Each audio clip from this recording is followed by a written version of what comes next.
Hey, welcome back. In today's episode, I'm going to go through and explain to you what is blockchain.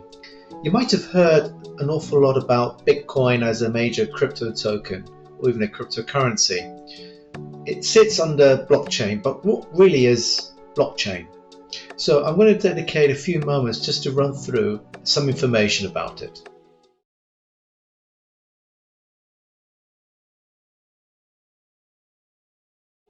I found this fantastic website called cryptoconsortium.org, which eloquently explains what is a blockchain. There are open and public blockchains that record transactions transparently, securely, and efficiently. The word here, open and public, this is something that is different in blockchain if you compare it to another database that may reside in a corporation or in a government council or a shop or elsewhere, right? This actually transcends any corporation, any entity. It's completely open and public. That is a blockchain. It's a public ledger in which you record and commit transactions. So let's run through the typical steps on running transactions on a blockchain. So if you start from the top left, when you actually start off a transaction, what it usually happens is it gets sent to a network of nodes or computers. And why we do that? Because the network of computers, the majority, they need to actually agree and validate using some mathematical operation just to check on the validity of the transaction, just to make sure it's authentic and correct. And this is called a consensus mechanism. So usually a group of those nodes, they are dubbed as validators. So that's the remit. They actually have to validate new transactions before they actually get recorded onto the public ledger in the blockchain. They need to validate that is correct and authentic. Then the block actually gets added onto the blockchain. So in effect, the blockchain, being a public ledger, in terms of how it's organized inside the ledger, it's arranged a series of blocks where a brand new block that contains a new transaction gets added on to the block and so on. So you'll end up with an extremely long sequential list of different blocks held in the blockchain. So then once the change is distributed across the decentralized network of computers, your transaction at that point is effectively complete because it's recorded at that point. So this is a general description of what is a blockchain.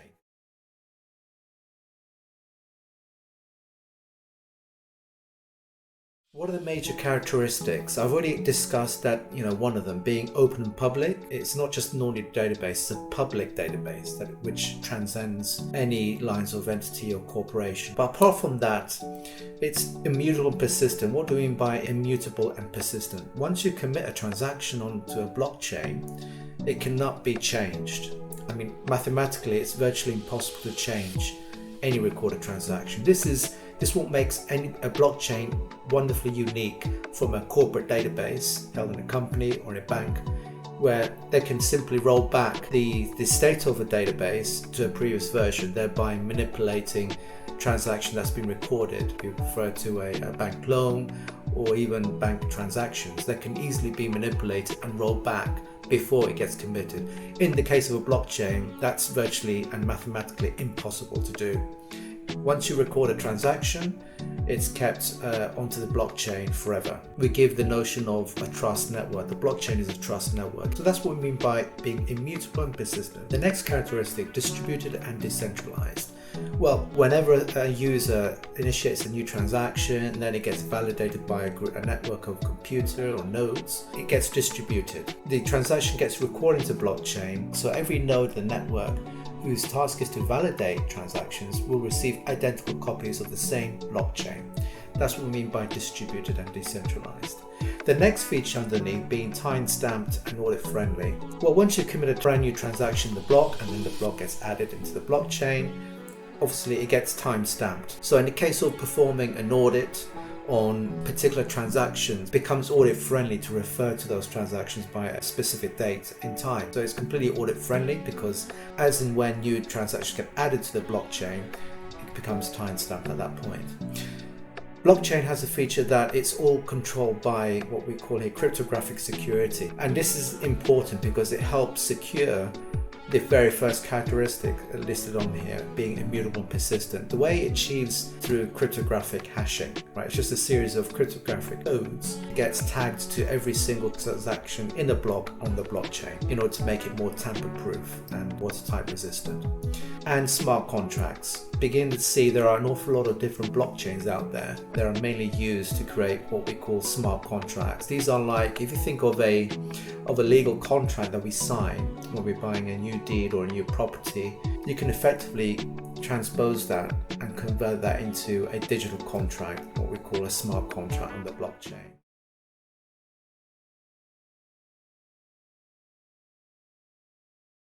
Characteristics. I also want to spend a few moments going through what are the use cases that we are seeing out there in the industry in terms of blockchain. Well, the number one, the one that's actually been started out, and Bitcoin has been the major force driver of this sort of 15 years ago, is a peer-to-peer payments network. So this is the first use case for the Bitcoin blockchain, where it's fundamentally used, as a payments and settlements network. So that's the ultimate use case. As we've seen that there are different types of blockchains and it's becoming more into the mainstream, even institutions and companies are being set up to handle different types of use cases of blockchain technology. So I think the next one onto the list is things like document management. As I've discussed, there's an awful lot of debate about digitizing legal contracts onto the blockchain, as I've discussed a moment ago. This is part of the document management use case. So that's something that's being worked on quite adequately, because you can imagine that if you can remove the layer of notary services in terms of, let's say, if you want to create a will and testament you have to go via notary service in the analog world. Well, in the blockchain world, you can automate that and remove that completely by creating a smart contract that contains the will and testament document. You sign it and then it gets recorded onto the blockchain. So there is work on at the moment that's digitizing the contract space. The same can be true for managing any type of policies, whether it's an insurance policy or life insurance policy or a car insurance policy. It's the same technology, digitizing policies and recording them securely onto the blockchain. There are also other use cases out there, whether it's land registry or recording deeds. If you start from the very beginning of when you buy a house, you need to do some conveniencing, take on the part of the bank. If they're giving you a loan to buy a property, they send out surveyors or convenience to actually check the state of the property. But you can automate that and do that onto the blockchain. And the same with using payments and banking. Again, that can be automated on the blockchain. So you can see that I can go on and on, but this list is a small list of the potential opportunities that are being manifested at the moment on blockchain technology. From an investment perspective, it's rapidly growing, and more people are starting to exploring, how can I get involved in this blockchain ecosystem, predominantly as an investor.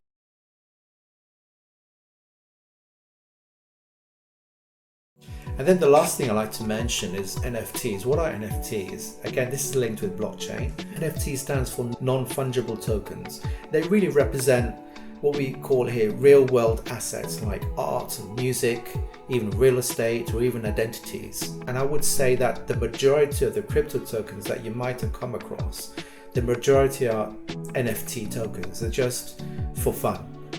And just something you need to be wary. In terms of investment, this is something I would strongly recommend against investing on NFTs. I view NFTs, as I said, just for fun, but not as an investment to make an investment on. There's a lot of speculation on this type of tokens, and very quickly they run themselves down to zero in terms of value, economic value. So not advisable to invest on NFT. It's true that the next wave of trend on blockchain is how can we digitize different types of what we call here real world assets. We mentioned art and music, but there's other types of assets out there that is being worked on to kind of digitize them into real world assets representatives on the blockchain.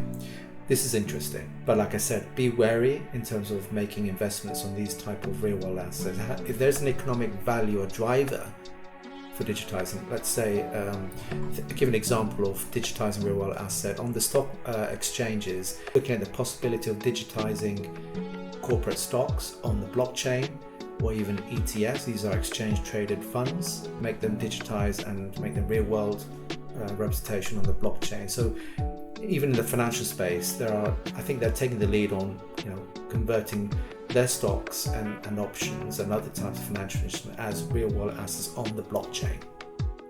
So just watch that space. So that concludes today's episode. Hopefully it's given you an idea of what is a blockchain and its potential. As you can see, the list of opportunities that are growing by the day.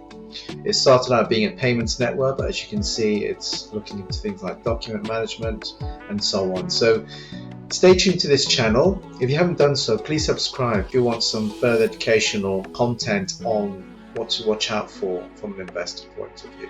So until next time.